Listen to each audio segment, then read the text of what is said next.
Bueno, egun ondan hori, Uztaileko Artezkaritza Batzordeari emango dutzagu hasiera. Udaldia orduko, heldu da, baina abuztu heldu baino leheneko, azkenengoa. Lehenengo puntuen, nukiko genduke aurreko batzorde bileraren aktaren onarpena. Zer ez dauenez, hau batez onartutzate emango genduke. Eta, bigarren puntue, bada RPT-aren aldaketaren onarpena, ezta?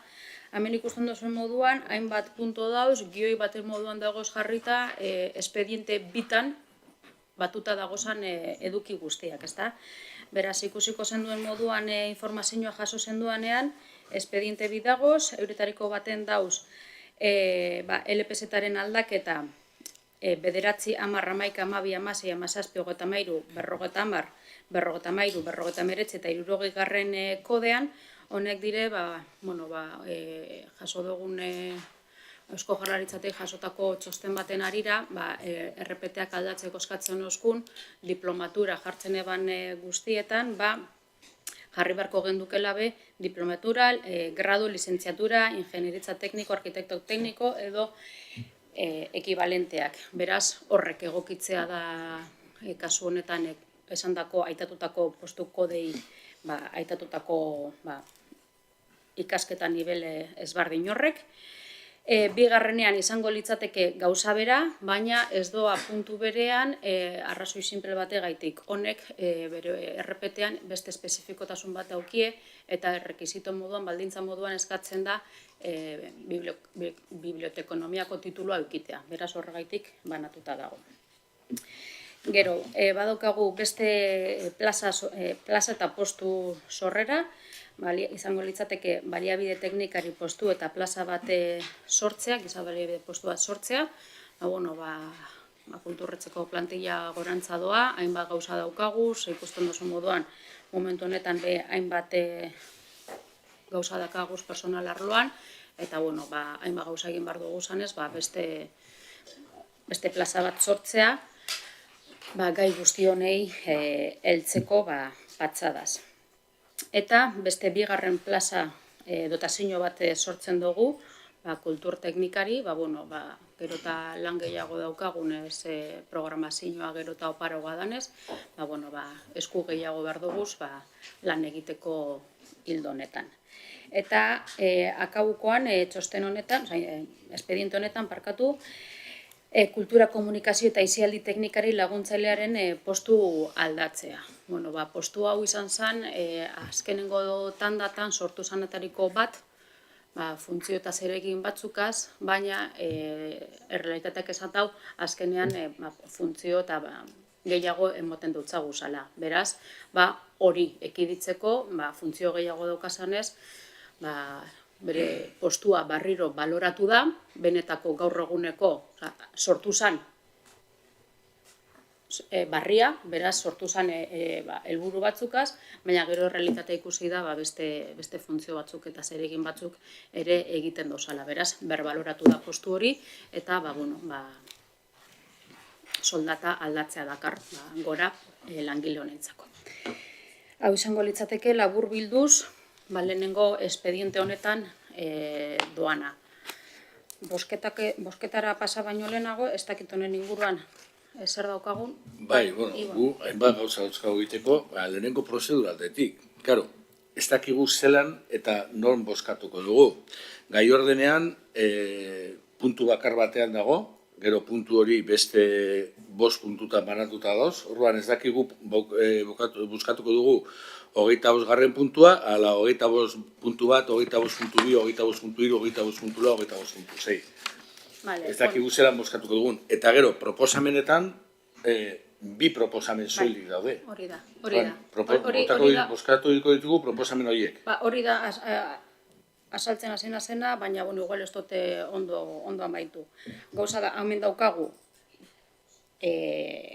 egindan izan da, erresteko zer dagoan osotasunean espediente bietan izendatu dira egingo direnak. Baina oso ondo aitatu duzun moduan, espediente bi baino ez dagoz, eta proposamena da izango litzateke boskatuko gendukena. Bueno, nire asmoa zan, edukiaren inguruan, zalantzari baegoan horren inguruan berba egitea, eta horren ez balego, edo egongo balira, eta saldutzaten mongo balira ja, proposamen akordioa irakurtzea, eta hori proposamen akordio hori boskatzea. Gure kontua da, nola izateko banatzeko bi espedienteak batak eragiten dio udal euskaltegiari, eta besteak eragiten dio kulturretxeari. Gure jarrera desberdin izango da bi espediente desberdinetan, eta jarrera desberdina denean ere baita ere azalpena desberdina da. Udal euskaltegiak aipatzen duenari dagokionez, lehenengo hori ez dut aitatu. Bestearekin, bestean hainbat gauza batzen dira, ez da? Lehenengo gauza hemen jartzen dela, sortzen direla bi plaza berri, baina gero forma de provisión, konkurso. Hemen askotan ni pertsonal arloan nola erabiltzen diren gauzak, konkurso oposición o konkurso de méritos. Hori da lehenengo galdera. Hau da, irekia izango da hau, ala ez da izango irekia. Zabalduko da... Hau lehenengo da postuen sorrera, tekniko, honek betetzeko, non horretorri daiten lanera sortzen diren momentutik, hau izango litzateke boltzetara joan, eta etorri daitezela. Eta ametik eta 3 urtera atara barko genduke prozesua. Eta hori, ja, negoziazio mailan landuko litzateke, dagokion momentuan. Hori ez da... Hori da, eta prozesua ataratzeko lehenengo opea onartu beharko litzateke. Baina nola beteko diren plaza horiek ez dira horrein zehazten, zen gure jarrera desberdina da. Poltsaren bidez. Ez poltsaren bidez, betetzen dira plazak hasiera batean. Baina gero, plaza horiek egonkortzen direnean, edo behin betirako betetzen direnean, bi prozesu mota egon daitezke, eta adibidez, ointxe gizarte kohesioan ikusi dugu prozesu mota batek ez duela behar bezalako emaitzarik emon oso mugatua izan dalako, eta merituen konkursua egiten baldin bada, prozesua askoz bestuagoa izan daiteke, eta azterketa eta meritua kontuan hartzen baldin badira, prozesua askoz bezabalagoa izaten da, normalean. Orduan hori da, nore izateko guk daukagun zalantza bat, eta ez dakigu zerretik hori ezin da orain zehaztu. Nik erantzungo dizut nahi baduzu, bain zuzen ere enplegu publikoko eskaintzan atera behar delako, beste prozesu bat da.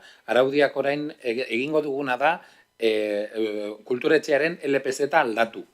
Eta orduan LPZ-tan aterako da lerro berri bat. Dotazio bat gehiagorekin edo plaza bat gehiagorekin. Eta oraingoz, azaltzen dena txostenean da, presidenteak irantzuk esan duen moduan, lanpoltza bidez edo araututa dauden sistemen bidez egingo dugula. Baina plaza horren finkotasuna ateratzeko, egin behar den prozesua, berriro ere txostena behar du, negoziazio maila eraman behar da, enplegu publikoko eskaintzan onartu behar da, eta hor zehaztuko da. Orduan gaur-gaurkoz, gai hori dena eztabaidatzeko dago hauen kasuan. Oso ondo esan duen modu, guk oraingoz hori bakarrik daukagu iaz onartu genuen enplegu publikoko eskaintzan, hor zehazten ziren, hor onartutako postuak nola aterako ditugun. Hauek, enplegu publikoko eskaintzan sartzen ditugunean, horre adieraziko da. Eta berriz diot, hori izan behar da, lehenengo proposamen teknikoa, beti ere legea betetzen duena, negoziazio maila doana, txosten juridikoa jasotzen duena, eta onartu egiten dena. Hortaz aparte, gero hainbat, espediente honetan hainbat kontu daude, ezta? Lehenengo hau da, tituloen izena aldatzerena, horrez dago zer esaterik. Eta zalantza gehiago izan dezakegu laguntzailerako eskatzen den formazioarekin. Gure ustez, eskatzen zaizkion eginkizunetarako, agian formazio eskasa izan daiteke. Okerraz banago, batxillergoa eskatzen zaio. Ze postu hori buruzari zara zehazki barkatu? Laguntxele, tekniko auxiliar de comunicación, kultura egozia. Aldatzen zaio komplemento espezifikoa, baina horre agian igual lanpostu horretan egiten dituen gauza batzuk dituzke egin behar lanpostu horretan. Gaur-gaurkoz balorazio maila eraman genuen, oso ondo azaldu duen moduan irantzuk, postu hori sortzen da bikoiztasun batean, jaien kudeaketa administratiboa egiten du, lehenago udaletik egiten zena, eta bestetik komunikazioko zereginak. Baina egin zitzaion hasierako definizioan, espezifikoa bajuago zeukan. Ikusita, bere zereginak hori baino altuagoak direnak, negoziazio maila eraman zen, negoziazio mailan hori bera ere planteatu zen, baina adostasunez onartu zena zen ona dakarguna. Igoera hori bere egitekoen barruan.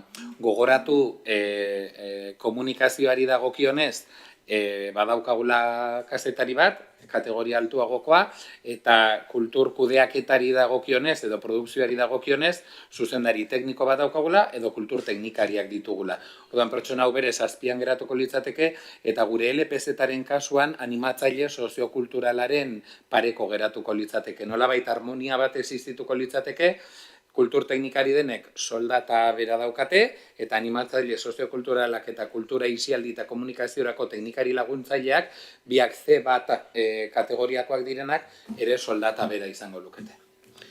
Bale, eta azkenik, sortzen diren bilan postuen inguruan, gu ez gaude lanpostu publikoa sortzearen kontra, baina ez dakigu zertan oinarritzen den. Zuek aipatzen duzu hemen lana handitu dela, guk eskatuko genuke baldin badago, eta ez badago eskatuko genuke egitean ikuste zerbait eginda baldin badago eta bere momentuan onartu zena, baina guk ez daukagu edo ez dugu topatu behintzat, eta da, zein da kulturretxearen egituraren inguruan egin den hausnarketa eta egingo den hausnarketa, zein da egingo den planifikazioa. Hori falta zaigu, guk ez dakigu hemen, teknikari bat sortzea giza baliabideak kudeatzeko, beste teknikari bat sortzea 76 langile dauzkan enpresa batentzat beharrezkoa da, ala ez. Ez dakigu. Kultur teknikari berri bat sortzea beharrezkoa da maila horrekin, ala ez. Ez dakigu. Ez dakigu zeintzuk diren berez dauden beharrak edo aurreikusten diren beharrak etorkizun baterako. Eta hori da falta zaiguna, osea, eskaera hauek sostengatzen duen hausnarketa edo plangintza estrategiko bat, edo etorkizunera begirako plangintza bat. Hori ez dugu, hori da faltan botatzen duguna. Eta guzti horren arabera, ez gaude ados, baina ezin gara ere, osea, ez gaude kontra, baina ezin gara ere ados egon. Orduan, gu aztenituko gara puntu honetan, baina bai eskartuko genukela, plangintza hori eginda baldin badago, edo hausnarketa hori eginda baldin badago, guri edo batzorde osora pasatzea, eta eginda ez badago, eginda dila. Egia da, kulturretxearen aurrekontua igo dela, egia da musika barri sortu dela, egia da, ointxe bertan, aipatu dituzula bi figura desberdin, da kultur teknikariak eta animatzaile soziokulturalak, ez dakit zenbat kultur teknikariak, suposatzen dut hemen 3 dozela esaten dela, 3 egongo direla, baina ez dakit zenbat animatzaile soziokultural dauzen kulturretxean, ez dakigu gaur egun, badakigu lehen egiten zutena, ez dutela gaur egun berdin egiten. Hori badakigu. Baina ez dakigu hor barruan egon den moldaketa hori, edo eginkizunen moldaketa hori, edo eginkizunen egokitzapen hori, zergaitik egin den eta noraino eramango gituen. Eta ez dakigu horrek ze beharra sortzen dizkigun. Orduan, hori da faltan botatzen duguna, plangintza bat. Eta eginda baldin badago jasoneko genuke, eta egindaz baldin badago eskatuko genuke egitea. Eta plangintza horren arabera, baliabide gehiago behar baldin badira, egin daitezela baliabide gehiago. Ez gaude horren kontra, baina falta zaigu hausnarketa hori. Sí, bueno, buenos días a todos y a todas. En relación a lo que se comentaba de las bolsas de trabajo para los 2 puestos que se van a crear, el técnico de cultura y técnico auxiliar de cultura, quería saber si ahora mismo el aula de cultura cuenta con bolsas específicas de esta escala o se va a tener que recurrir a una bolsa de un grupo más general? Hain zuzen be, kulturteknikerena hori badaukagu, eta bestea barria danez ez daukagu, orain arte ez dugunez euki holango posturik, ez daukagu boltza, beraz, beste administrazio prozedura bat dago, zelan egin behar dan, instrukzio bat dago zelan egin behar dan kobertura guztietarako, beraz, lehenengoa da norberaren boltza. Norberaren boltza ez bagendu dukiko, besteak udalekoa. Udalak ez badauka, edo ja disponibles badago edo dana dalakoa, beste Bizkaiko, gure estiloko herriren bateko beste herri batera. Eta holan, Foru Aldundia, Jaurlaritza, eta amaitu arte zerrenda guztia, eta bestera, beste deialdi bat, atara, eta hortik hornitu. Hori, araututa dago guzti hori. Bale. Kontu bago, barkatu, nire burua kokatzeko, Aizaten da orain gizabaliabideen teknikaria baldin badago, gauza badagoela orain. Ez daukagu. A ber, ikamen irakurtzen dut zeuen txostenean irakurtzen dut. Osea, era ahora cuenta únicamente con 2 perfiles para la gestión de personal y recursos humanos. Una responsable de personal y administración y personal administrativo. La responsable es quien también supervisa y coordina.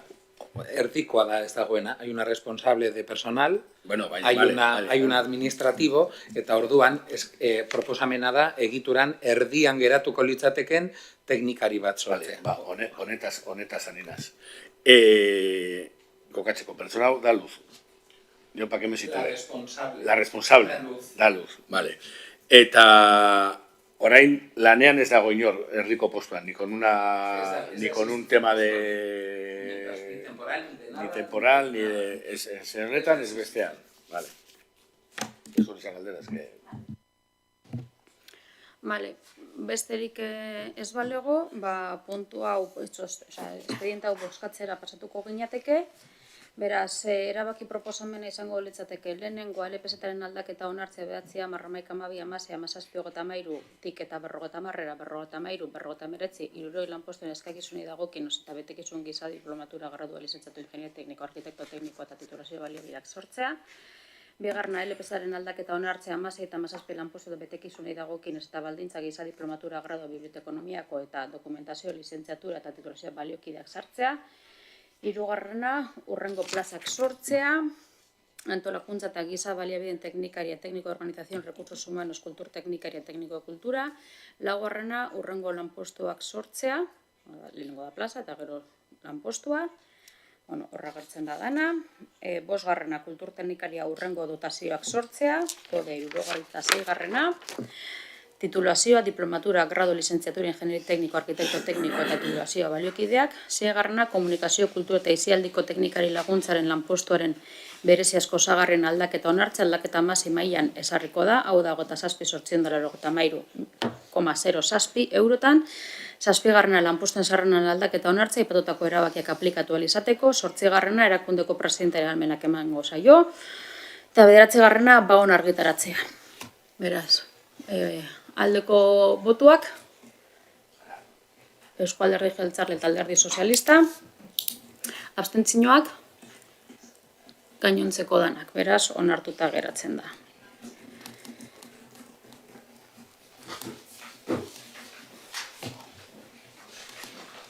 Vale. Expediente hau, listo.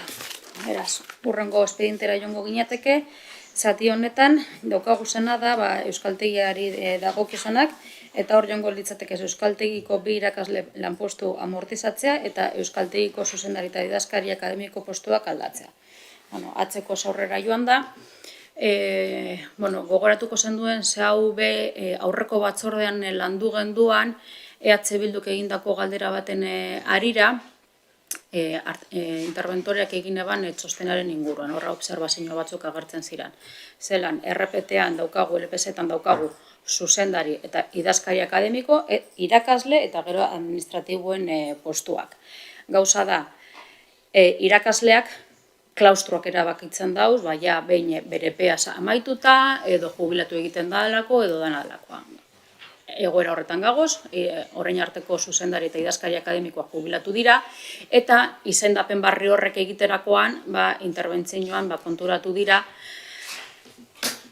RPT-an aldatu beharko gendukezela. Ze horrek ez dira, irabazten diran postuak eta zureak diren postuak, baizik eta klaustroak erabakatzen dauena. Beraz, ekizaldiro aldatu egiten diranak. Beraz, daukarguna da, zuzendari eta idazkari akademikoak beste irakasle dotazio bi bihurtzea, eta komplemento baten bidez, klaustroak behin erabakitan nortzuk diren idazkari akademikoak eta zuzendariak, zuzendariak klaustroak erabakitzen dau, eta idazkari akademikoak zuzendariak erabakitzen dau.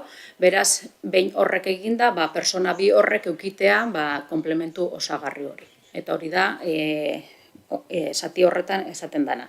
Eta gero, Euskaltegiko irakasle biren posturen amortizazioan, txostena jaso dozue, eta horbe aitatzen da, historiko apur bat, eta gaur eguneko gizartearen bilakaera eta orain arteko jarraibidea. Euskaltegiko matrikulazioa azken denboraldian, txostenan aipatzen den moduan, apurkan berantza egin dau eta hainbat faktoreri zorriako datu hori. Ez da guri gertatzen jakun gauza, guri bakarrik ez daku gertatzen, gainontzeko euskaltegietan ere antzean dabiz. Eta, gauza da, matrikulazioa berantza egin dau, gaur egun gure ikasleak, gure gazteak, euskera maila bategaz urtetan dabe eskola zentroetatik, euren ohiko ikasketatan, euskeraz ikasi eskero euskera maila bat badakigu, eta inkluso gaur egun titulo bat emoten jake. Beraz, gure hainbat gaztek ez da joan behar euskaltegira titulataratzeko azterketa prestatzeko. Dagoeneko, euskeraz ikasteagaitik eskolan edo unibertsitatean euskeraz ikasteagaitik, dagoeneko titulazioa jasotzen dabe.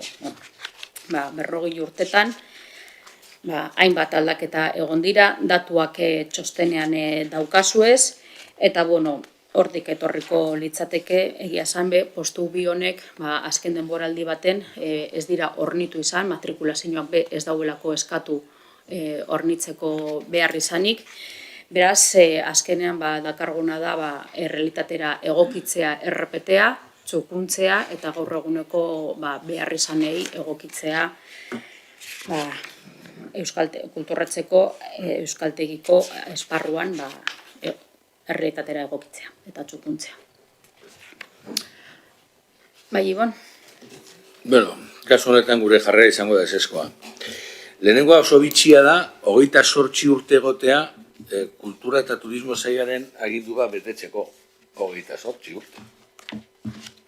Leine, denbora egon da, gauza konpontzeko. Baina gero, ez gaude adoz, euskaltegiaren gainbera aspalditik gertatzen den zerbait da udaletxe honetan, eta egia da gizartearen egiturak edo gizartearen egiturak eragina izango dutela, baina egia da ere udal gobernu honek beti izan duela edo aspalditik edo ni hemen nagoenetik gutxienez udal euskaltegia hor bazterrean izan da eta benetako apostua egin gabe. Gu behin da gehiago eskatu dugu eta ez dugu zalantza jartzen ohiturak aldatu direla eta agian euskararen irakaskuntza ez dela izango gaur egun duela 30 urte zen gauza bera eta gauzak aldatu behar direla.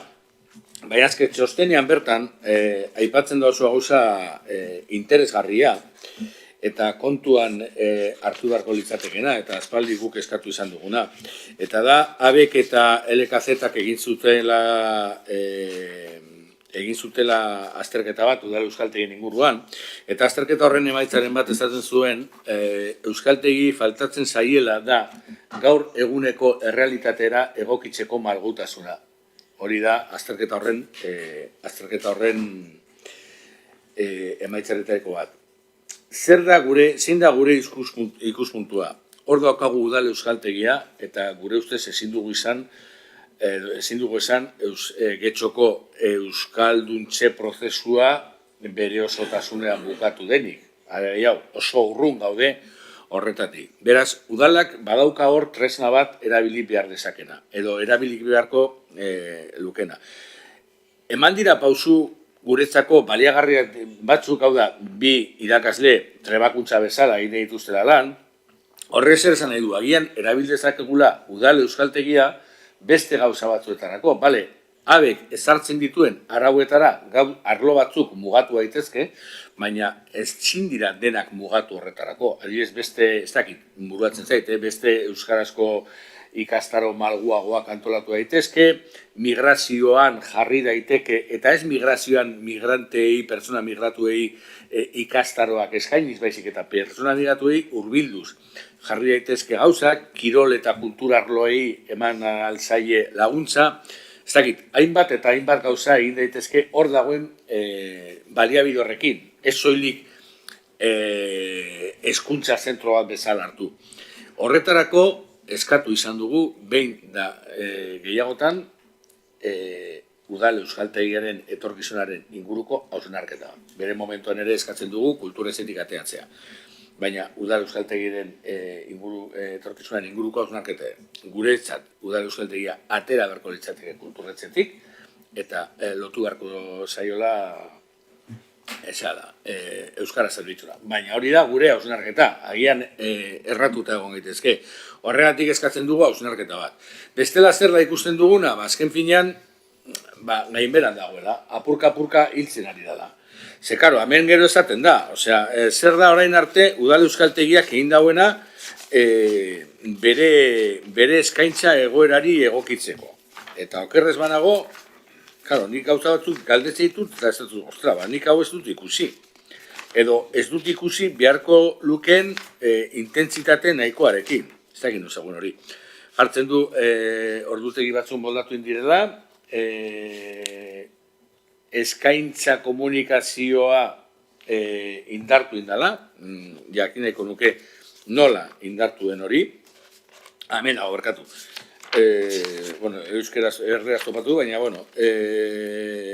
arratzaldeko eskaintza onditu indala, urteko matrikulazioan bultzada komunikatiboa onditu indala, eta kompetentziaz, euskalte aipatu duguna trebakuntza horretarako. Horrela, zentzu horretan gauza gehiago egin daitezke, eta orduan, zein da, jakin nahi dugu, zein da, ese impulso komunikatibo para la matriculación anual, eta gero, lehen esan dugula, ez gaudela ados, ez gaudela lanpostu publikoak sortzearen kontra, baina behar dela gure ustez horretarako plangintza bat, horregatik hasten ditu gara, baina gaude lanpostu publikoak ezabatzearen kontra. Eta kasu honetan, ezabaketa horrek beharko luke, berriro, lehen esan duguna, plangintza bat, hausnarketa bat, zer egin nahi dugu euskaltegi horrekin, hor dagoen euskaltegi horrekin. Eta hori da faltan botatzen dugula. Eta justo euskalgintzaren kasuan gure ustez, oraindik euskalduntze prozesuak bide luzea daukala gurean. Orduan ezin dugu proposamen hau babestu. Gure ustez, eta hau egiten den, ala ez dela egiten, gure berdin zegu, suposatzen dutateako dela aurrera, baina bai eskatzen dugu, eta konpromisu hori eskatzen dugu gobernu taldeari eta zuzenean euskaltegiko zuzendariari, edo zuzendaritzari, edo kulturretzeko zuzendaritzari, euskaltegiaren etorkizunaren inguruko hausnarketa bat. Ez euskaltegi bezala, euskara ikasteko tokioa bezala, baina euskaraz lantzen diren hezkuntzaren inguruko gune horrekin zer egin dezakegu euskalduntze prozesua bizkortzeko gunean. Horren inguruko hausnarketa bat eskatzen dugu. Lehenik eta behin, eskartuz, hainbat gauzatan ados egon gaitekez, baina, gaur-gaurkoz, udal euskaltegia, aberen esparrupean dagoen euskaltegia da, beraz, gaur-gaurkoz, abek aldatzen ez dauen bitartean, aberen aterkipean jarraitu behar dugu lanean, baina, hori alde batera, ezta? Aben aldaketa dagoanean, abeko ereduko euskaltegia garen eskero, egokitzen joango gara horretara. Bestalde, dagoeneko hasita gagoz euskara zerbitzuagaz lanean, euskaltegiko irakasleei beste erabateko lanak edo ez lanak,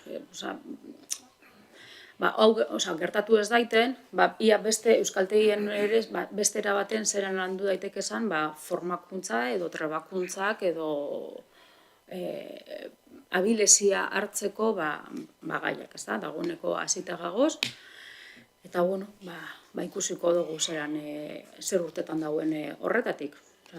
Hasita gagoz euskara zerbitzuagaz, euskaltegiko etorkizuna ere, zelan moldatu, zelan lantzen joan, errealitatea aldatzen doalako, apurkan lana ez dago amaituta, evidentemente ez dago amaituta, baina apurkan getxotarrak gero eta euskaldunagoak gara, beraz hori ere zoriontzekoa da, egia da, migrazioa daukagula, horbe beste erronka bat dago eurak ere euskalduntzeko, horretan lanean gagoz, euskara zerbitzuagaz hori guztia bere moldatzeko, birmoldatzeko, ikusteko zelan egin daiteken, abeko araudia larra apurtu barik edo apur bat hortik nabigatzeko apur bat, eta horretan gagoz. Bai, Xavier?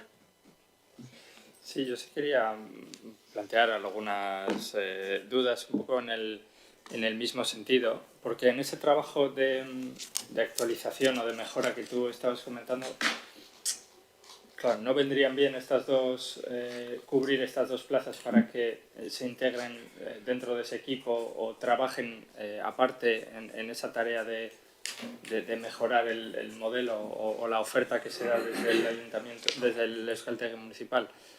O sea, entiendo que tenemos que estar dentro de lo que es la normativa o el formato educativo de AVE, pero claro, hay algunas posibilidades de mejora o necesidades de mejora que tiene el Euskaltegi que, hombre, desde el punto de vista de que son dos puestos que nunca se han llegado a cubrir, pues es fácil amortizarlos, ¿no? Pero sabiendo que hay esas necesidades, que incluso has manifestado que se está realizando esa tarea, pues ya la duda que me surge es eso, si estos dos puestos no se podrían dedicar a esa labor. Y si quiero poner algunos ejemplos, ¿no?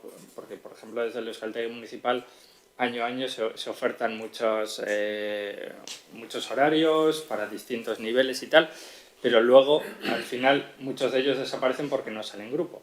Entonces, quizás más disponibilidad de profesores podría hacer que el nivel de mínimo de alumnos y alumnas para que se forme grupo baje. Esa sería la primera cuestión. Y la segunda es, más relacionado con lo que decía anteriormente, o sea, yo sí veo que hay en el Euskaltegi una necesidad de actualizar materiales, actualizar los formatos educativos, que se pase a un modelo más práctico, más de competencias y menos teórico. Entonces, bueno, no sé, a mí quitar dos puestos cuando hay esa necesidad y ya hay un grupo creado para trabajar, pues no sé, se me antoja un poco aventurado igual. O sea, que se podrían dedicar estos puestos a reforzar ese trabajo de mejora del propio Euskaltegi. Hombre, esan duzunagaitik ulertu dut numero klaususa bajatzearena hori ezin da egin. Ez dago gure esku. Aberen legeak dira, aberen baldintzak eta eurek markatzen dabe. Eta ez badago minimo hori. Eta jaitzi dabe, bai. Baimendu duzkue azken urteetan kurso batzutan baimendu duzkue. Baina, klaro, bajatzen bada bat, bi. Baina gehiago bajatuzkero ez. Beraz, legeak berez edo euren irizpideak markatzen dabenaren betik egon gara euren baimenagaz.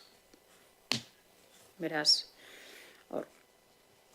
Eta gaur-gaurkoz eta ikusten da gabizenagaitik epe ertain batera gaur egun errepetean geratuko litzateke esan irakaslekaz nahiko egongo litzateke hori guztia egiteko. Gaur-gaurkoz. Eta epe ertain batean. En la tarea, lo que has comentado antes, en la tarea un poco de repensar no sé cómo lo has llamado exactamente, pero bueno, repensar o actualizar un poco el modelo de enseñanza, has dicho que había trabajando ya un grupo. ¿quiénes forman ese grupo? ¿O quiénes están en ese proceso de reflexión? Esan dudana, euskera zerbitzua. El servicio euskera. Bai, gauza bat, zalantza bat, eta gero beste proposamen bat, badakitzea aterako, zalantza da, nik abe eta euskaltegia nire buruan funtzionatzen dute hezkuntza eta eskola kontzertatuak bezala. Ez dakit horrela den, ala ez. Hau da, kontzertatu daiteke eskola osoa, ala kontzertatu daitezke gelak. Nik ulertzen dut, abek ezarritako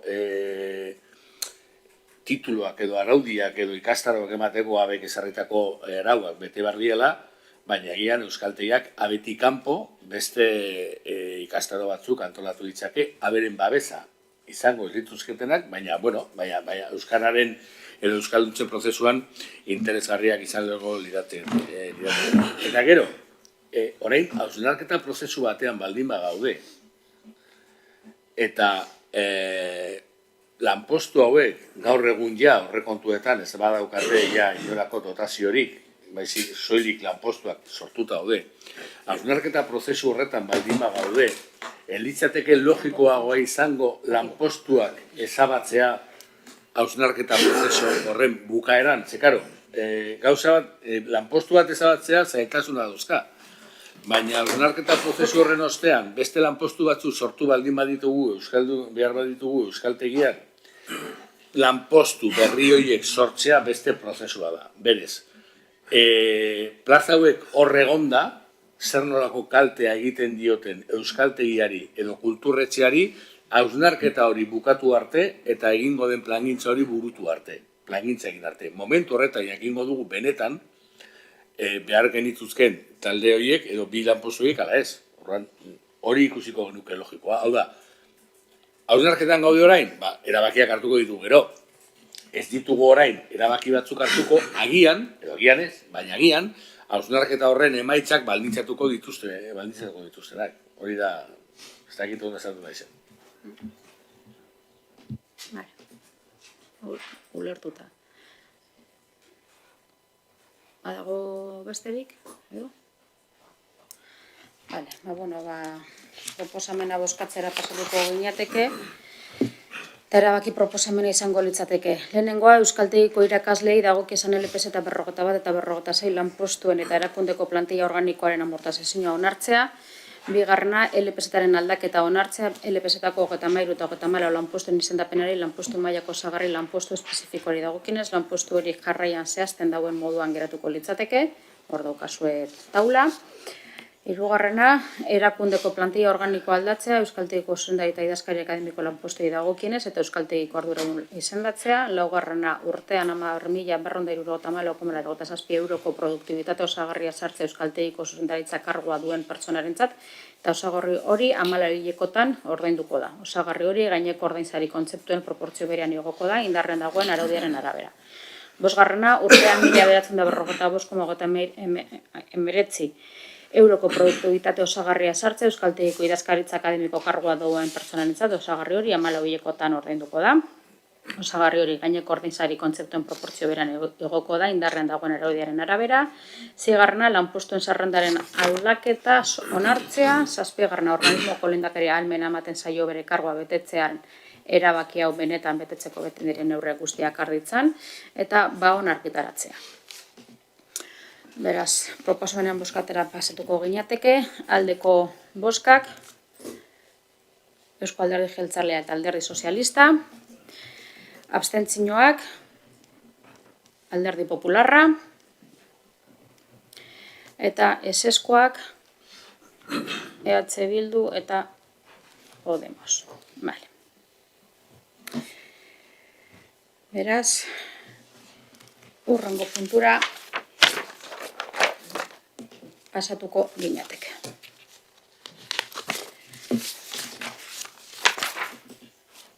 Izango litzatekia, presidente Andrearen informazioa, deialdiagaz batera joan jatzu ez programazio datuak, baita aurrerapena, aurrekoan esan genduan moduan, baina udaldian gagoz, udaldian gagoz, eta gure presentzia aputxu bat festivaletan oinarritzen da, eta gero apurkan herriko jaiak hasten dira ninean, gure programazioak atzera pauso bat emoten dau, herriko jaiei protagonismoa emoteko, eta evidentemente publikoak ere sakabanatu ez daitezen baizik eta danoki disfrutatu da diguzan herriko jaiak.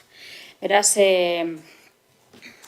hemen daukagu apur bat egongo dana, erakusketaren bat egongo da abuztuan, baita urteroko San Lorenzo azoka eta bere kultur programazioa bihotzaleiren ohiko kontzertuagaz, eta gero iraileko programazio etorriko litzateke, hainbat liburu aurkezpenakaz, Habaneren festivalakaz, musika, orkesta sinfonikoa ere edukiko dugu, irailean, eta gero folk jaialdia edukiko dugu. Folk jaialdian, esan beharreko daukagu, 40. folk jaialdi izango dela, hau da, liburu zenbaki borobila daukagula aurten, eta 13 izango dira Anketzoko folk jaialdian hartuko dauzan emonaldiak, eta musikebarren izango dira ordainpekoak, eta gero kalean beste estenatoki bi edukiko dugu, bata Eragandartzan, eta bestea Aretako Geltoki plazan. Aretako Geltoki plazako programazioa izango da ordu batak alderakoak, arrastiko 6etan eta 7:30. Eta gero gaubeko programazioa Ereagako esenatokira joango dutez. Musikebarreniko dugu zanak izango dira Buika, Milladoiro eta Juantxo Severio, eta gero Ereagan bi edukiko dugu, momentuz bat bakarrik iragarri aldugu kontratuz, holan eskatu deuskulako artistak berak, eta momentuz aurreratu geinkena da, esne beltza itziko dugula euren itxierako jiran, amaituko da beuren lana, banatu egingo dira, bakotza bere beharretara joango dira, eta itxierako jira bat egingo dabe, eta euretariko kontzertu bat guk eukiko dugu folk jaialdian. Eta beste kontzertu iragarri aldugunean, iragarriko dugu. Eta gero azkenik, esan beharreko daukagu, ezakite konturatu zarien, edikusi duzuen, baina horrein urte honetako jaialdien kartelak, artistak etxotarrek egin dabe, eta hain zuzen folk jaialdiaren kartela Ines Bermejok egin dau. Eta hau izango litzatek. Bai, galdera bat, Ereagako eszenatokiaren inguruan, non kokatuko duzue? Hau da, boetxe burua datorki jeitxinitzen ikustera, ez dakit folk jaialdian etorri zen, edo zertan etorri zen, Mago de Oz. Bai. Bale, eszenatokia zegoen toki honean jarrita. Zen batetik, ikusteko aukera mugatua zen. Gainera, erdian jarri zuten, jende asko baldin badago, eta erdia jartzen baldin baduzu, la kaseta de merchandising, horren atzetik ez da ez ikusten. Albotik, zuaitza ezozelako ez dara ikusten. Horren, hori da, galdera bat, non jarriko duzuen eszenatokia, egun horretako kokapena agian ezen egokiera. Kokapen hori errepikatu egin beharko dugu. Merchandising maila ez da soinu maila.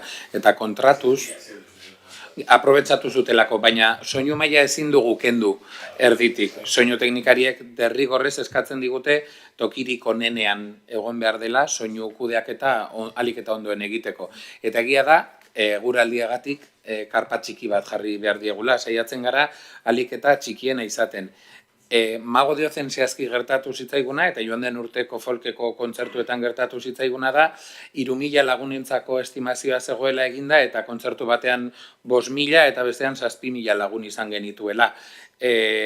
Aleginduko gara berregokitzen, baina aurten oraingoz ez dugu lortu enplazamendu berik, arbolak ez ditugu kenduko, karpa ezin dugu kendu, eta orduan saiatuko gara, ea nolabait eguraldi onona balego, hori da gure aukera bakarra, karpa kendu egingo genuke.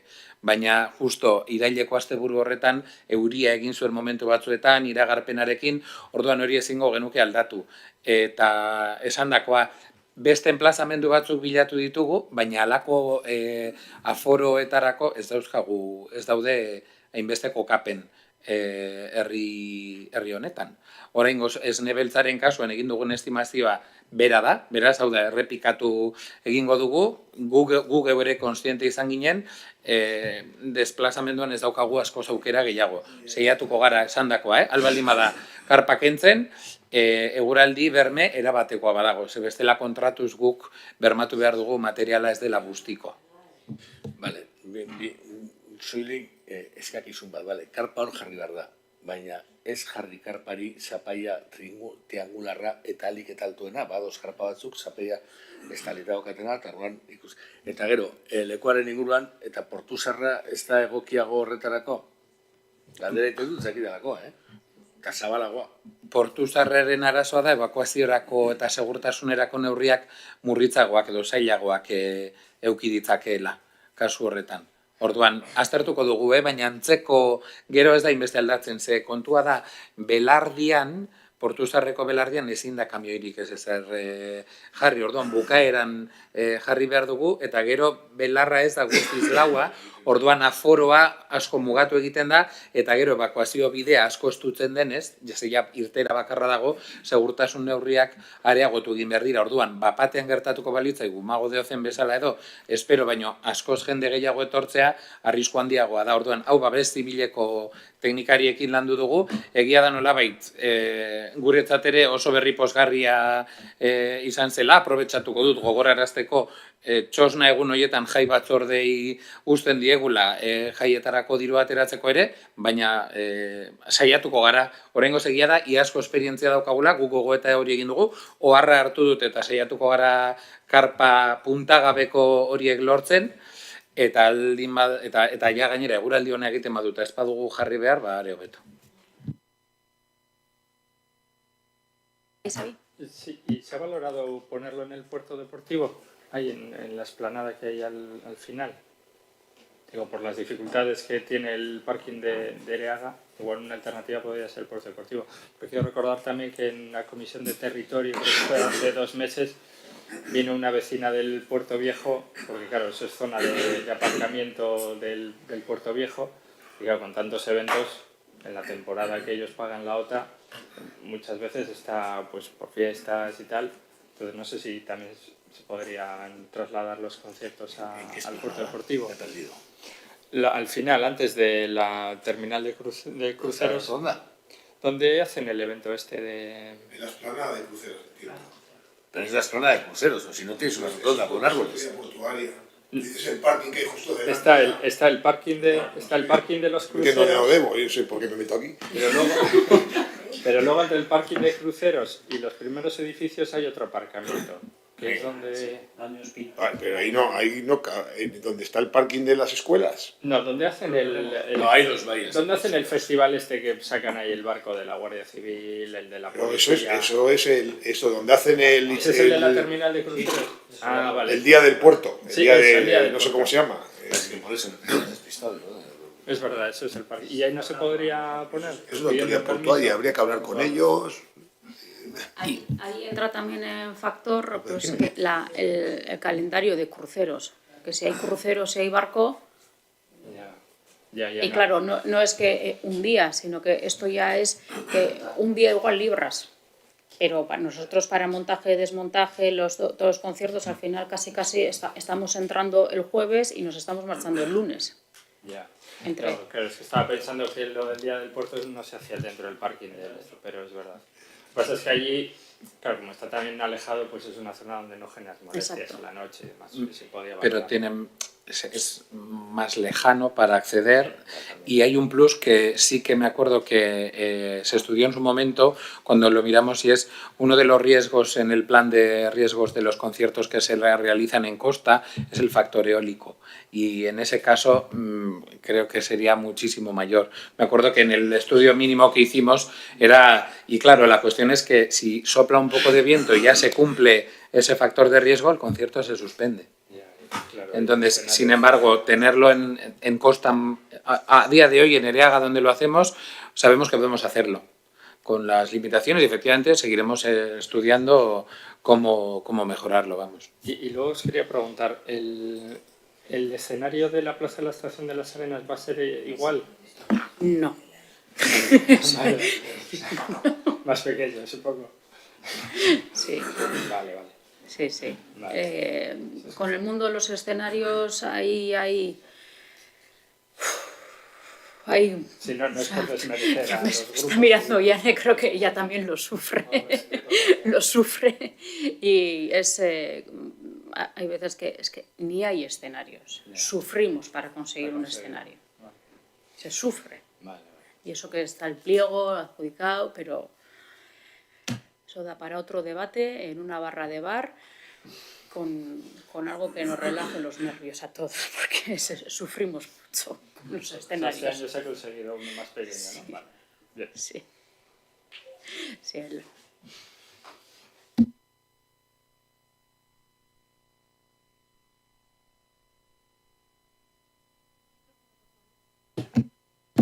programazioaren inguruan aurten koproduzio batzukaz sartuko gara, koproduzio horretan ikusiko duzu moduan getxoko espiritua, getxoko jendea oso barruan daukagu. 4 koproduzio ikuko dugu, euretariko bat La Ciegas Hormigas da, A2 Teatrogaz, honetan Garbi Losadak zuzendutako lana eta idatzitako lana, adaptatutako lana izango da. Gero Pablo Biarregaz, getxotarra berabe, Konfines muntaia eukiko dugu. Gero Madre Perla eukiko dugu Maitane Sarraldegaz. Eta gero Minan, Amets Arzaiuzen lana ere, antzestokira eroango dugu lehenengoz eta genera euskeraz. Horrek izango dira labur-labur sartu garen 4 koproduzioak lehenengoz musike barrin. Confines, Pablo Biar. La obra teatral Confines de Pablo Biar. Madre Perla, con Maitane Sarralde. Y Miñán, que trata sobre la inmigración, que es una obra adaptada de Amets Arzaius. Aquella que salió, que el Papa también había gustado, que lo había tomado como referente, pues ella misma. Eta hori izango litzateke programazioaren inguruko informazio orokorra. Ez dakite preguntarik dauen honen inguruan, bestera hurrengo puntura pasatuko ginateke. Platea, parkatu, eta platea faltaiat, bai.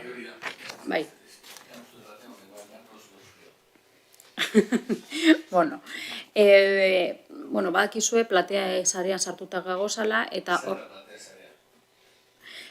platea da, estatu mailako teatroak sartuta dagozan sare bat da.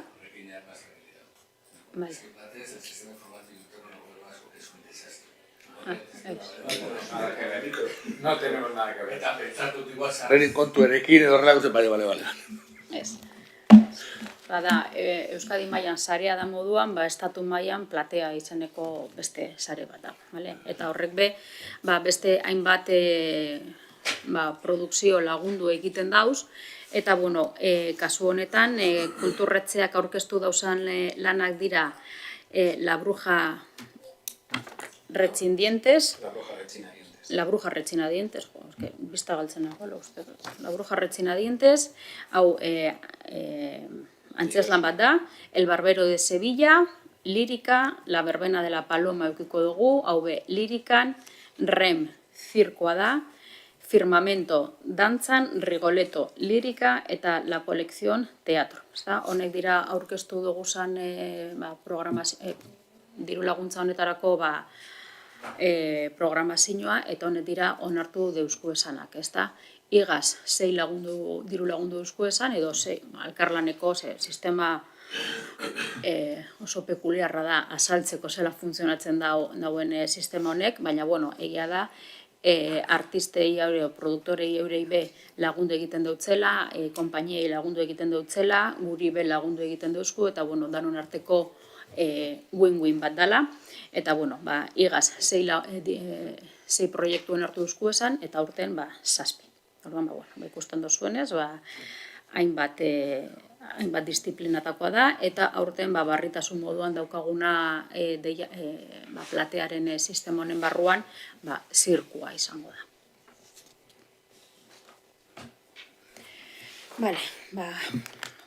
Informazioa amaituta, galdezketara pasatuko ginateke, idatziz Elkarrekin Podemosen idatzi bat jaso dugu, galdera bigaz. Xabier? Bai, lehenengoa, Miren Larrean muralismo lehiaketan puntuatzen den gaietako bat da proiektuak genero ikuspegia barneratzea da, eta beraz, gehienez ere 2 puntu ematen dira 20tik. Nola bermatzen da generoaren arloko irizpide teknikoen aplikazioa, diseinu bakoitzean irizpide hau baloratzeko eta puntuatzeko?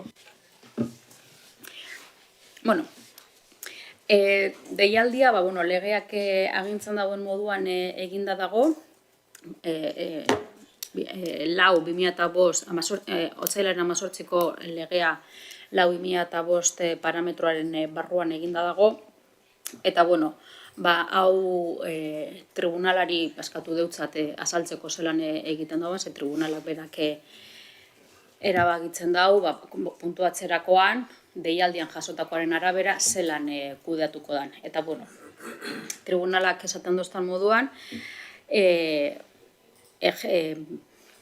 kolektibo artistikoa, proiektu aurkezten dauen kolektibo artistikoaren edo personaren generoaren arabera dela bide bat. Gizon eta emakumen oportunitate, aukera bardintasunei, erberaz daukat eta zuk itzultzailea dan, profesionales pizkorrago egiten da, honik irakurri bardo eta gero itzuli. Zelango representazioa dagoan gizon eta emakumeen artean aukerei dagokionez, estereotipo eta aurreiritzi sexistei zelan lagunduko dutzon gainditzeak zelan lagunduko dutzon proiektuak, genero badakizue deialdi honek mediazio bat daukala bidean, ez dela bakarrik irudia egitea, hor margostea eta listo, ez, mediazio bat dauka tartean sartuta, eta ia zelango enfokea mongo jakon mediazio horreri, planteatzen dauen mediazio horretan, ia zelango ikuspegia lantzen dauen. Proposamenean genero ikuspegiaren kontzeptua zelan txertatzen den, eta proiektuaren orokortasunaren barruan genero ikuspegia zelan dagoen landuta.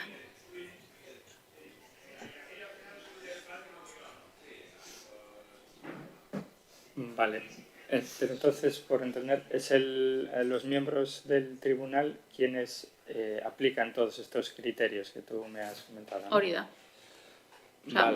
Obra guztiak aztertzen da bezanean, honek aitatutako 6 irizpide horrek zelan lantzen diran baloratu egiten da bez.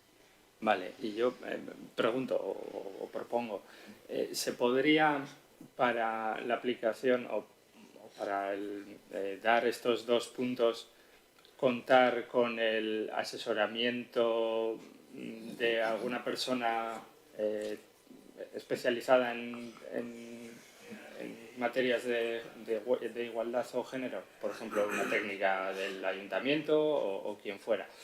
Lo digo porque no quiero, esto es simplemente una reflexión, no quiero desmerecer el trabajo de nadie, ni mucho menos, pero viendo cómo se dieron las puntuaciones de este ítem en la anterior convocatoria, la obra que se llevó la máxima puntuación en este tema, luego ves el dibujo y te genera algunas dudas, ¿no? No quiero hablar directamente de qué dibujo es ni por qué, pero sí me generó esa duda de que o quizás haya esa necesidad de que el tribunal pueda contar, claro, porque al final son cuestiones, pues el tema de los estereotipos, cómo se garantiza la igualdad, no vendría mal una visión experta en la materia para poder asesorar al tribunal. Por eso lo propongo o lo planteo si sería posible.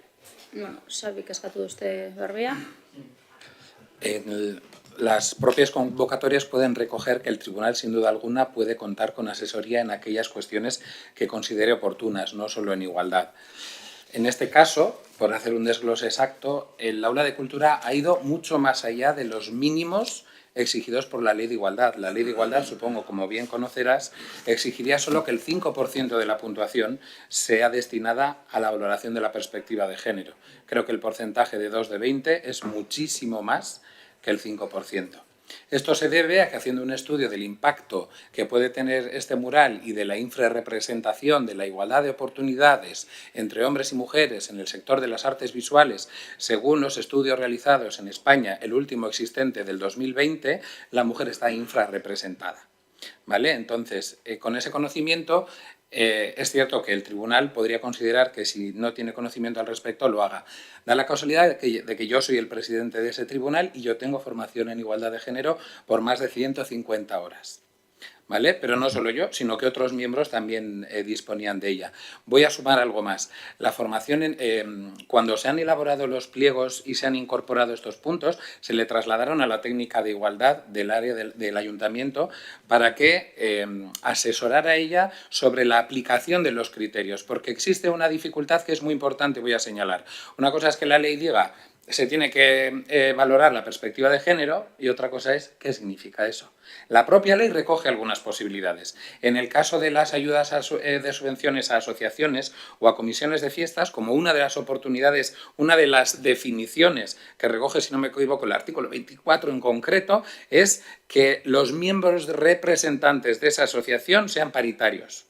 ¿Vale? Y como la ley lo recoge como tal, el aula se acoge a esa mención explícita de la ley y es la forma, por ejemplo, en la que lo valoramos en ese caso. En este caso en concreto es mucho más difícil. Hemos contactado con otros certámenes, hemos hablado con otras instituciones, porque no es en concreto una aplicación de una política de igualdad, sino la valoración de una forma holística e integral, es decir, no puede ser que únicamente valoremos ese aspecto, sino que sí que definamos los criterios te los ha explicado Irantxu y es tal y como los hemos acordado en mesa, porque llegamos y hacemos, vale, pero lo mismo que con con el criterio de calidad. ¿Qué significa calidad? Que tenga una persona, el artista, mucha solvencia o que haya una gama cromática muy desarrollada o que tenga una volumetría, la propuesta que se adecúa al entorno, pero ¿en qué aspecto? ¿Que haya mencionado todo? Pues efectivamente intentamos bajarlo a tierra. Como es evidente, al ser una valoración no automática, incluso puede existir que haya una valoración subjetiva distinta, pero la propia ley lo recoge. Es decir, que un miembro del tribunal considere que una propuesta tiene una perspectiva de género mejor que otra, y para eso hay 6 miembros, ¿vale? No es un criterio automático, porque si no se valoraría automáticamente, sería, oye, todas aquellas propuestas que sean presentadas por una mujer, dado que están infrarrepresentadas, tendrán un punto. No, porque puede ser que una mujer de repente haga una obra que, y la ley lo recoge como tal, no nos ayude a superar estereotipos o prejuicios sexistas, que es el caso que puede llegar a existir, ¿vale? Entonces, realmente lo que se hace, se valora, tal y como he dicho, como ha explicado Irantxu, es integral, se valora el sujeto, sin duda alguna, es cierto. ¿Por qué? Porque la realidad, y hay datos que lo avalan, es que la mujer como autora está infrarrepresentada en las artes visuales.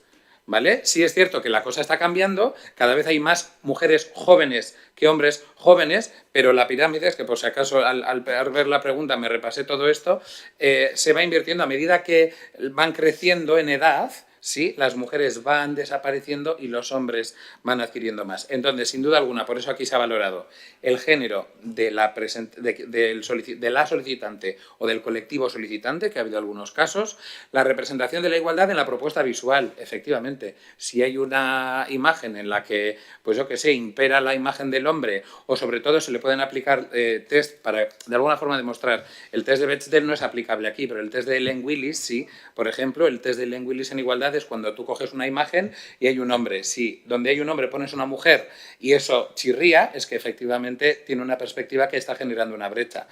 Podemos aplicar todo ese tipo de técnicas con conocimiento, en este caso, o el propio, no serían otros de aplicar, pero sí que existiría.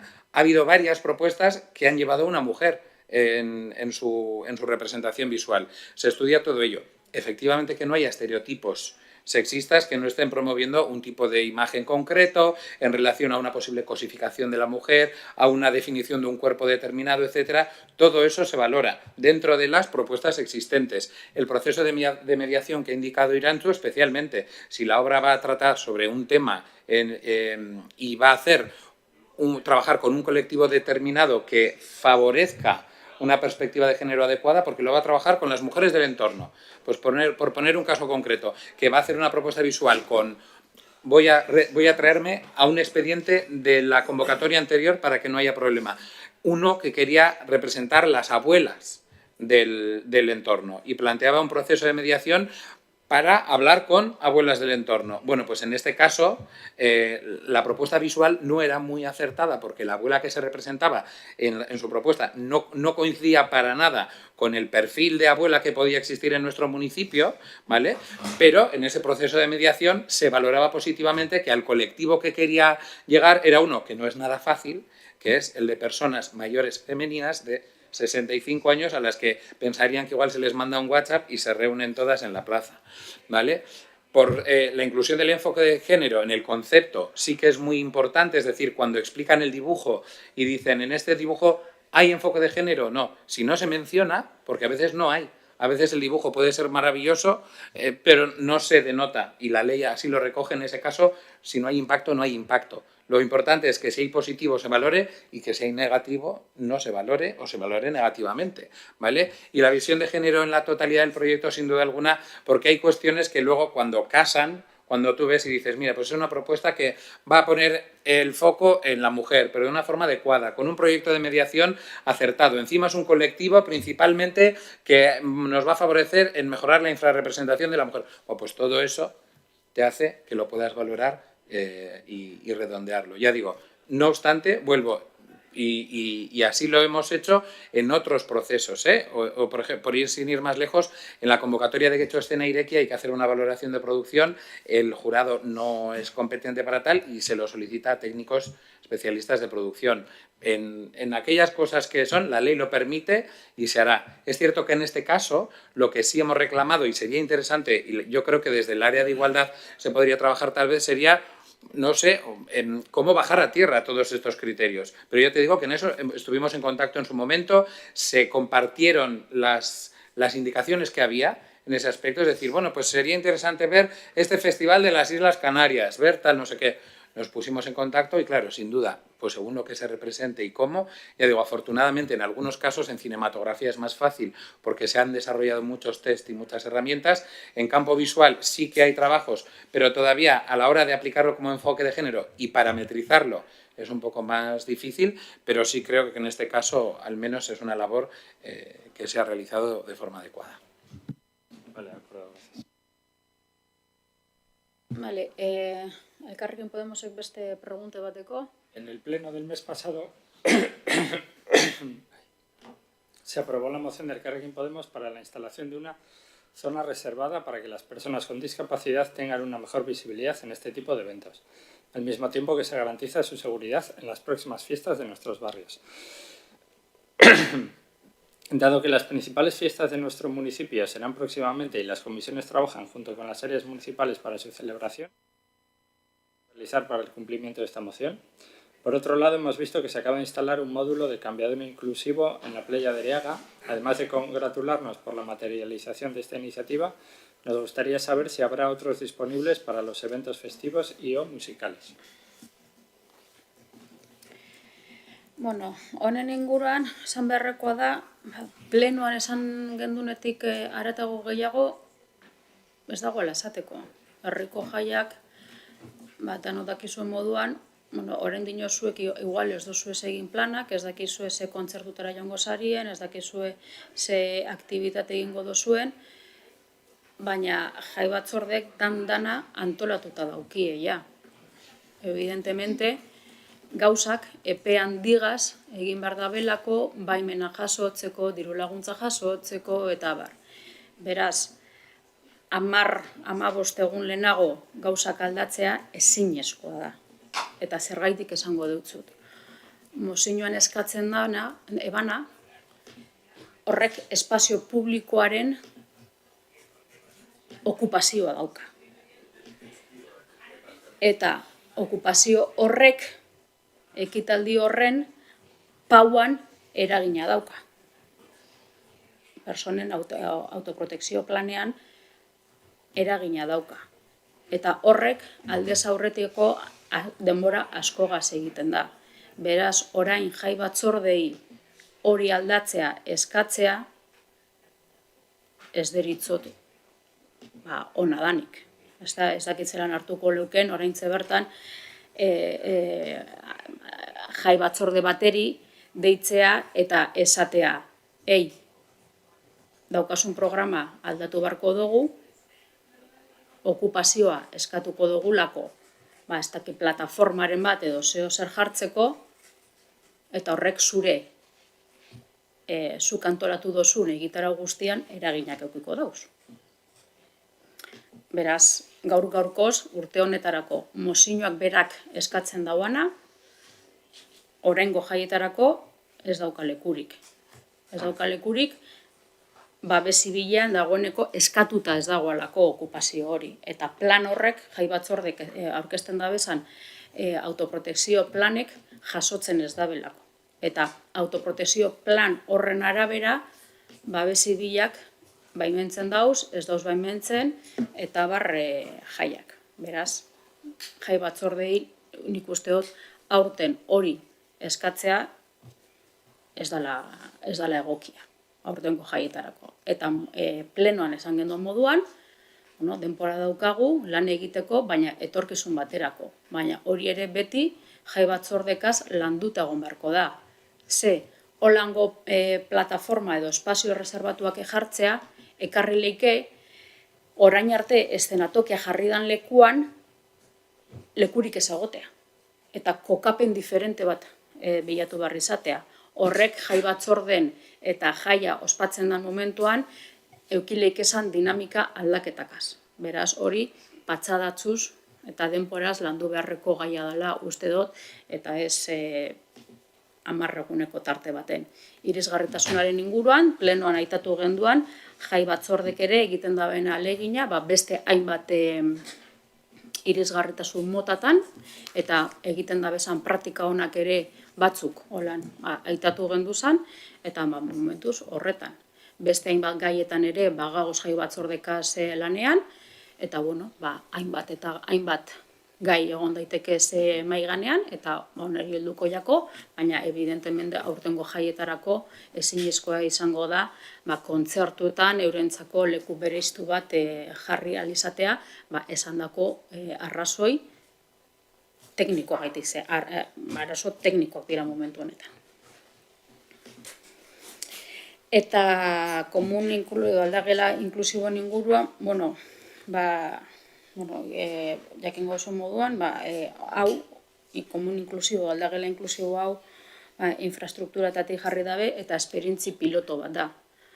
Beraz, orain erabakitzea noiz eta zelan eta non gehiagotan jarriko dan, jarri eta 5 egunetara galdetzea, ezin dugu ezer gehiago erantzun. Piloto bat da, 3 hiletan egongo da, eta badakizue, iragarri dalako non egongo dan, non dagoan, hobeto esan da, zeba dago jarrita, Eraga Hondartza parean dago, justo sarrera irisgarriaren ondoan jarrita dago, beraz, Hondartzako sasoi guztiari zerbitzu emongo deutzo, eta jaietan eta kultur programazioan, Algortako jaietan, badakigu barrakak egoten direla normalean Ereagan, beraz, hortik dagoan jende guztiari ere zerbitzu emongo deutzo, baita Portu Zaharreko jaietan, gitxi gora bera, erdi errez egon daiteke horra heltzea, artesean joatea baino ez dalako, eta baita folk jaialdian. Eta proiektu piloto honen inguruan datuak emoten duzku zanean edo daukagu zanean, infrastrukturatatiko ikusiko da bezer egiten da, guk ez dugu jarri, erantzun deutzut, baina udaletzeko prentza oharra hartuz, guk ez dugulako jarri, baina gitzi gora bera, jakinda noiz egongo dan, badakit sasoi horretan eta eremu horretan, kulturretzeari eragiten dotzon ekitaldietan, noiz egongo dan.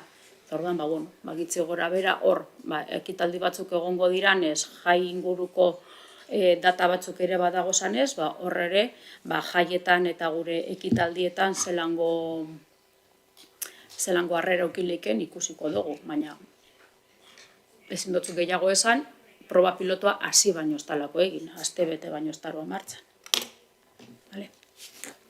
Sí, sobre la cuestión de las zonas reservadas en fiestas, entiendo, o al menos también reconozco que desconozco al detalle cuáles son las dificultades técnicas del plan de actuación, de emergencias y tal, para la ubicación de una infraestructura de estas características en los recintos de fiestas.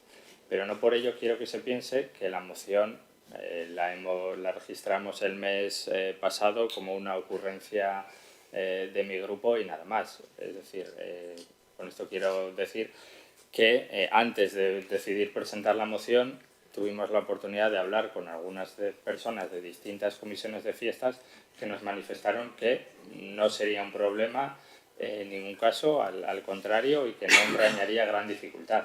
Entonces, no es una moción que presentamos a la torera porque nos parece buena idea, sino porque ya se estaba haciendo en otros recintos como el folk y porque nos habían trasladado varias personas de comisiones de fiestas que no supondría ningún problema. Bueno, beraz, Entiendo... jai batzorde horrek esan badutzue ez dagoela arazorik, suposatzen dut egingo dabela.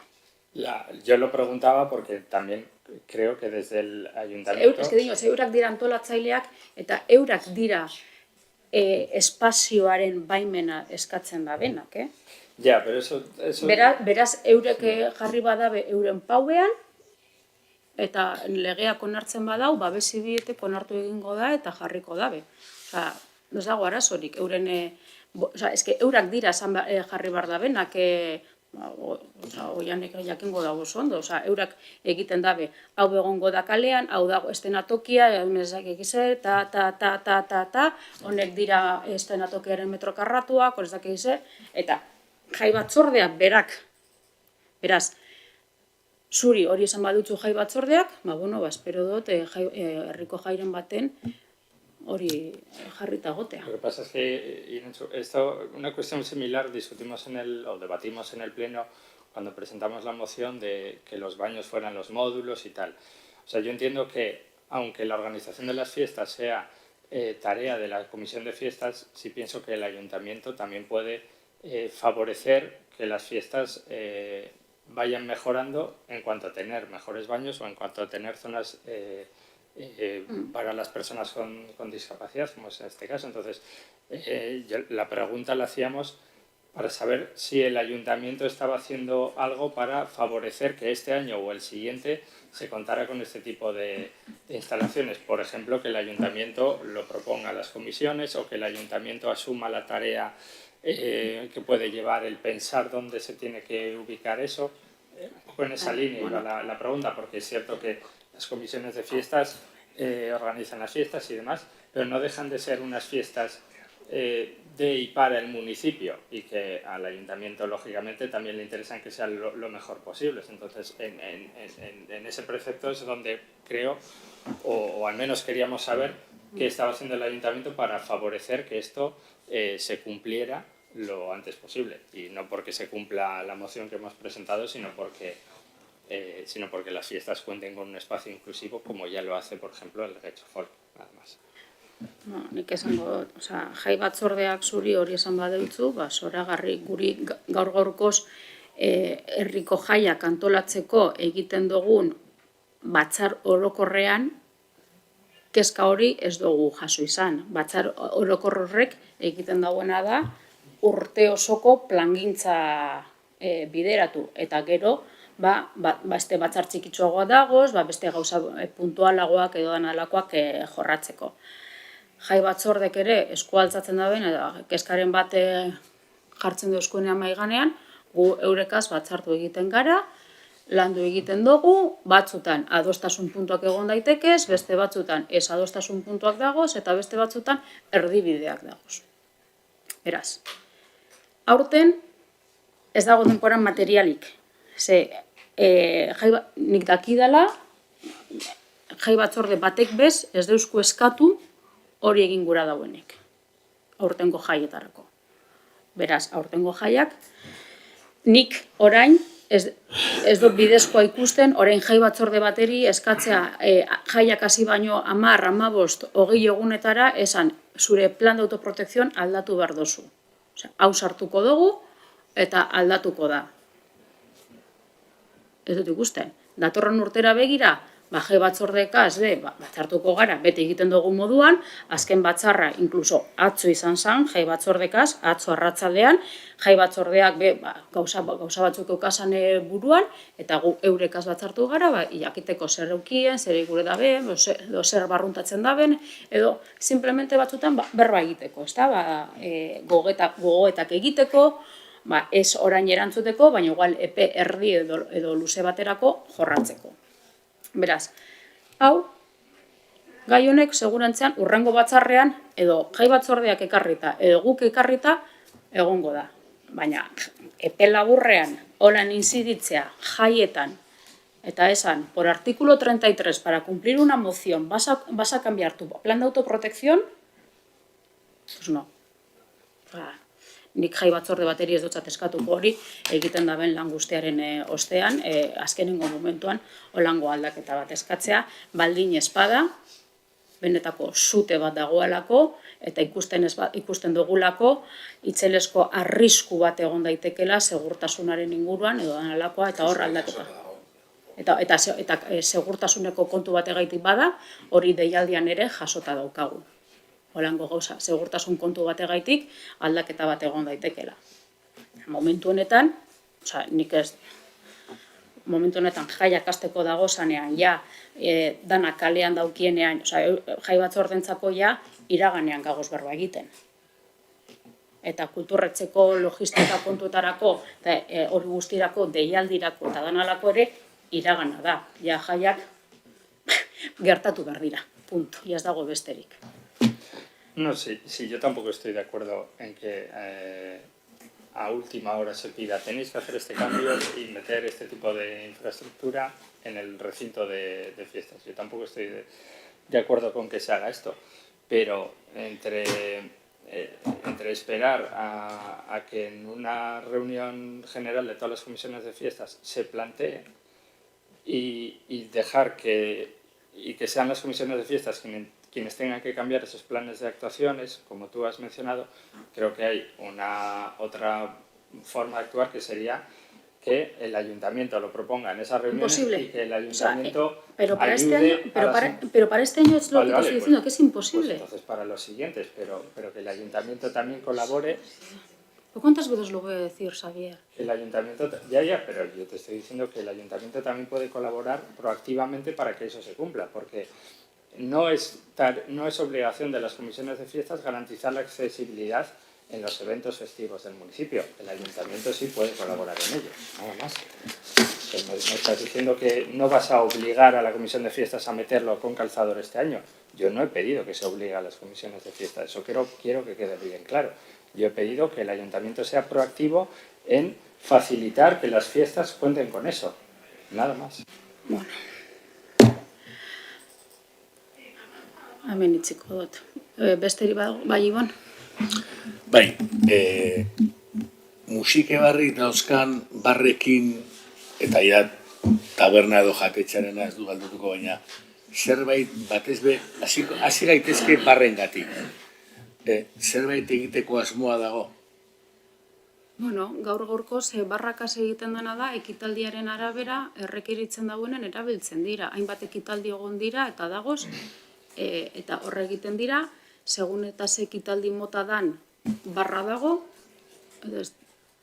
Kontzertuetan barra dago?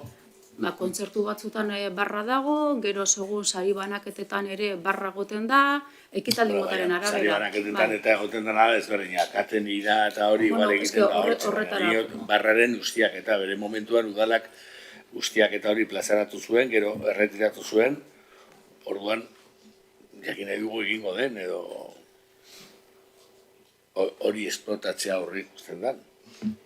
Nik esango nuke ustiaketa inoiz ez dela atera, Osea, inoiz ez da existitu kontratu proposamen hori. Nik ez dakit kontratua kaleratzera heldu zen edo, baina kontratua lantzen ari zala de la explotación de las barras bai. Hor, ja bai garbi esan dezaket kulturetxeak ezetz. Kulturetxean inoiz ez dugu horregatik esaten dut, ez dakit beste batzorde edo beste batena den. Eta nik erantzun dezakedana da, irantzuk esandakoaren hildotik, oraingoz erabilera daukate proiektuak berak edo ekitaldiak berak eskatzen duenean. Zehazki, kontzertuen hildoari dagokionez, konturatuko zinen, nagusiki aurten urtarriletik hasi gara pixkanaka kontzertuen kopurua areagotzen, ostiraletan gazteen xede taldea areagotuz, eta horrengoz ari gara ere inguruarekin eta ostalaritzarekin nolabaiteko elkarlanean edaria sartzen uzten dugu, kanpoko edariak sartu daitezke kanpoko tabernetatik, eta aztertzen ari gara guk jartzen baldin badugu ze eredutan jarri, norekin jarri, hornitzaile batzuk, orduan da, gai oraindik, esango nizukena da, aztertzen ari garela. Guk geuk, gaur da eguna oraingoz, herritar baten partetik ere ez dugula jaso kexarik, ez eskaerarik, esaten dizut, edaria sar daiteke. Eta uzten dugu kanpora irteten nahi denean, inguruetako edo zein tabernetara edari hartzeko, sartzen denean jendea plastikozko baso bat ematen diogu, eta hala egiten dugu gaur-gaurkoz. Beharrezkoa dugun kasuetan, bai erabiltzen dugu. Eta ez guk bakarrik, adibidea aipatuko dut, serifalariz baten ere, edo hau da, zerbitzuak funtzionatzen du. Guk oraingoz, gure kasu zehatzerako zalantza daukagu. Oraindik kontzertuena esango nizuke hori 6 hilabeteko gogoeta hori aztertzen ari gara, ikusteko zein intzidentzia daukan, premia handia dagoen, edo ez, sartu edo ez, eta hor tarte bat daukagunean nahikoa informazio izateko horre agian hartuko dugu erabakiren bat. Badiot, gaur-gaurkoz behintzat, gure zorionerako jendeak sar dezake edaria, kanpora irten nahi duenean beste baten bila joan daiteke inolako arazorik gabe, eta horrez dugu kexarik jaso. Baina, kontuan izango dugu bestela ere.